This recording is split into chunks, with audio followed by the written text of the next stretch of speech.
Bali dikenal dengan objek wisatanya yang elok, sehingga mengundang para wisatawan baik domestik maupun internasional untuk datang ke Bali.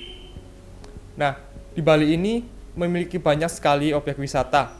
Mungkin yang Anda tahu yaitu Pantai Kute, Pantai Sanur, Pura Besaki, dan masih banyak lagi lainnya. Tapi di antara banyaknya objek wisata, pernahkah Anda mendengar Pantai Green Ball? Nah, Pantai Green Ball itu apa? Akan saya tampilkan beberapa gambar mengenai Pantai Green Ball ini. Bisa dilihat bahwa Pantai Green Ball ini tidak kalah menarik dengan pantai-pantai lainnya. Malahan, Pantai Green Ball ini seperti berlian mentah yang menunggu untuk diolah sehingga bisa menjadi barang yang cantik.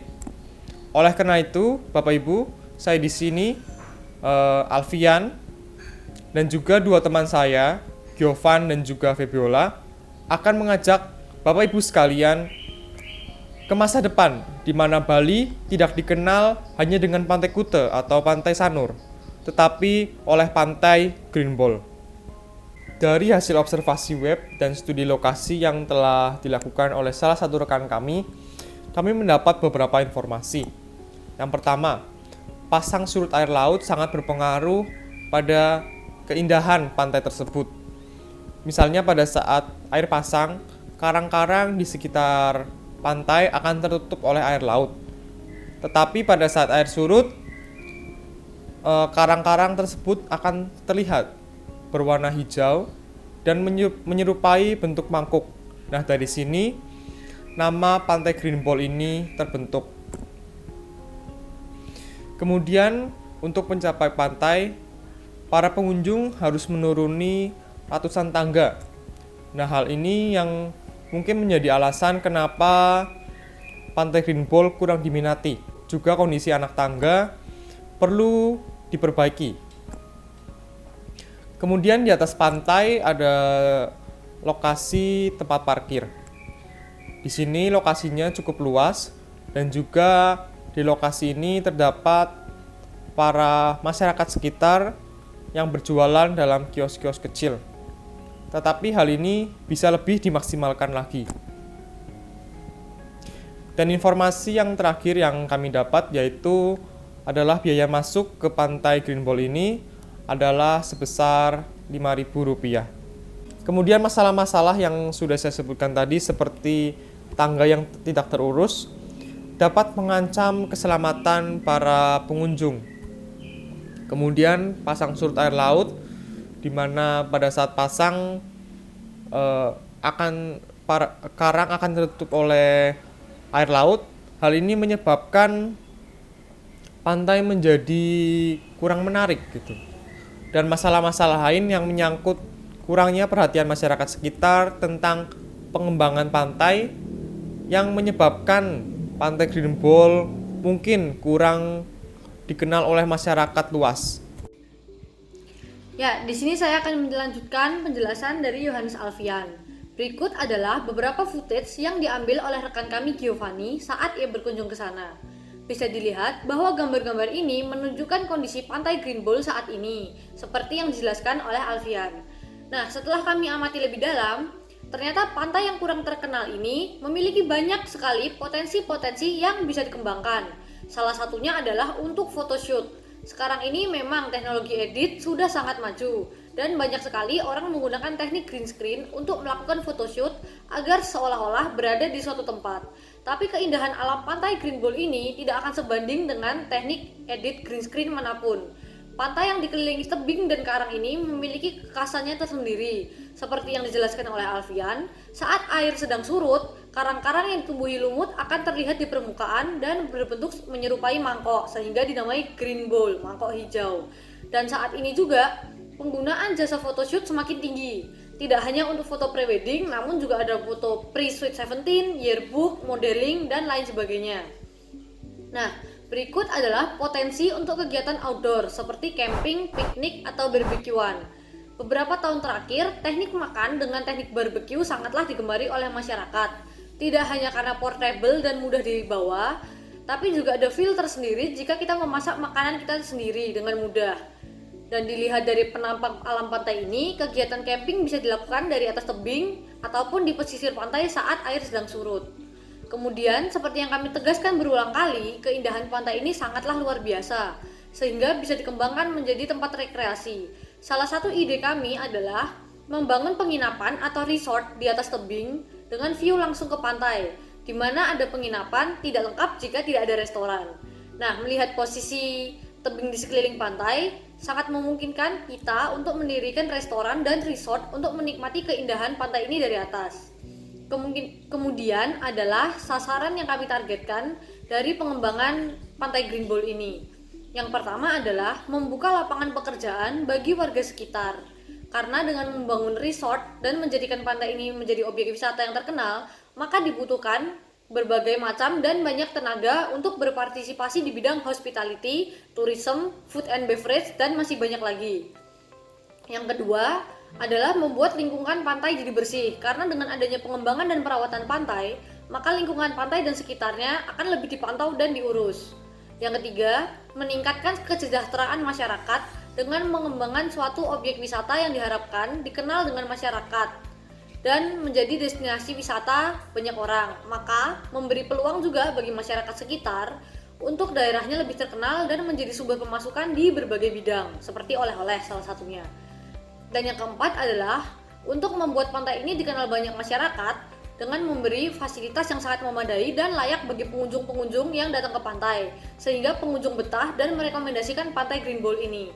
Dan yang terakhir adalah menambah batas aman berenang di laut, karena pantai ini menghadap ke selatan, yang mana menghadap langsung ke Samudra Hindia, sehingga penambahan batas aman dan penjagaan pantai sangat diperlukan guna keamanan wisatawan.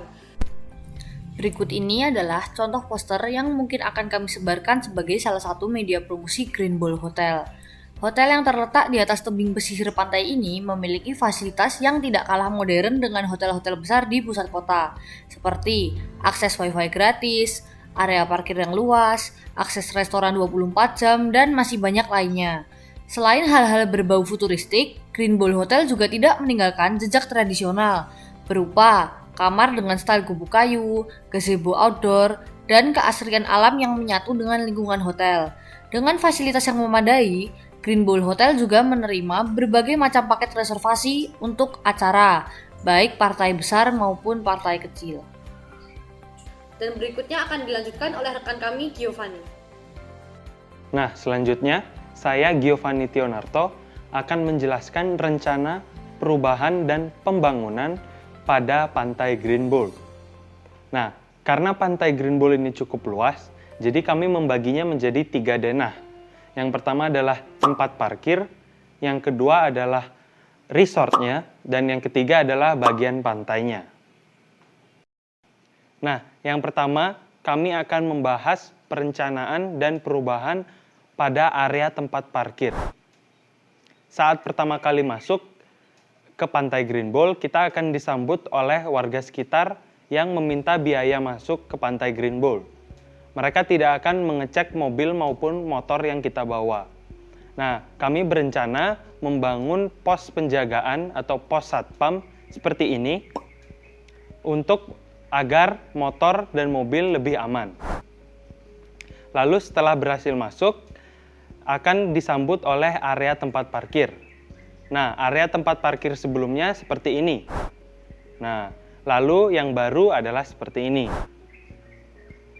Setelah itu, di sebelah kiri area tempat parkir akan terdapat restoran.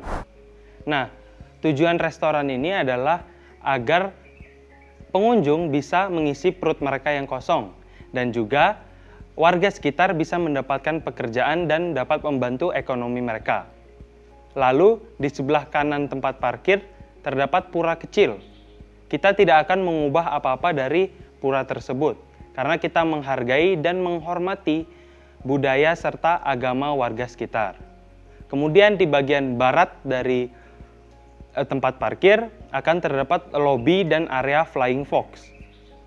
Nah, lobby ini berguna untuk membayar biaya masuk ke pantai dan resort, serta check-in resort.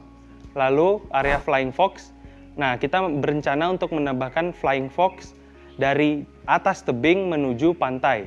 Jadi kita memiliki dua pilihan, yaitu ingin menggunakan tangga atau turun melalui Flying Fox ke area pantai.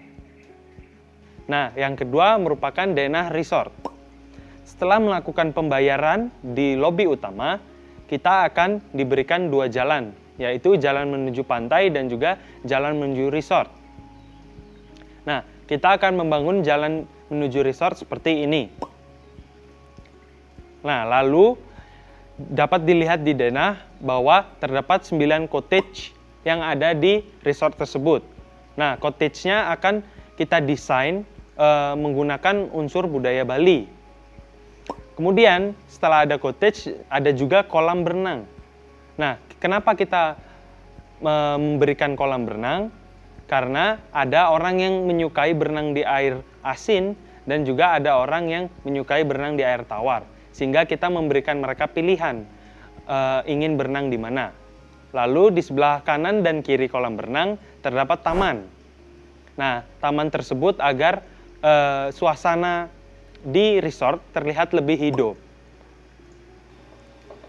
Resort yang akan kami bangun terletak di atas tebing, sehingga tidak akan merusak ekosistem tebing tersebut. Nah, untuk mendapatkan gambaran, jadi resort yang akan kami buat akan terlihat seperti ini.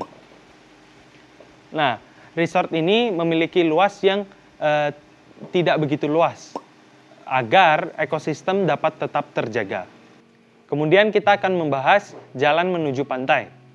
Untuk mencapai pantai, kita harus menuruni tebing dengan anak tangga sebanyak 200 sampai 300 anak tangga. Nah, tangga-tangga ini memiliki kondisi yang sangat buruk. Nah, kita akan memperbaharui tangga ini menjadi tangga kayu. Tangga kayu ini terbuat dari kayu jati, sehingga tidak bisa termakan oleh rayap. Setelah turun dari tangga, kita akan sampai kepada area pantai. Nah, kami berencana untuk menambahkan kursi dan payung pantai yang berjumlah 8. Lalu kita juga berencana menambahkan kayak atau kano. Kenapa kayak atau kano? Karena kayak atau kano bisa dimainkan saat air sedang pasang. Dan saat surut bisa disimpan dengan gampang karena hanya perlu diangkat oleh 2 orang saja. Kemudian ada pura kecil juga di area pantai. Nah, pura ini kita tidak akan mengubah apa-apa karena seperti sebelumnya kita menghargai dan menghormati budaya serta agama warga sekitar. Lalu kita juga menambahkan area mendarat Flying Fox yang dari atas tebing tadi. Sekian presentasi dari kami. Terima kasih karena sudah mendengarkan presentasi dari kami. Kami, Giovanni Tionarto, Yohanes Alfian, dan Febio Laika, pamit undur diri. Summer is for falling.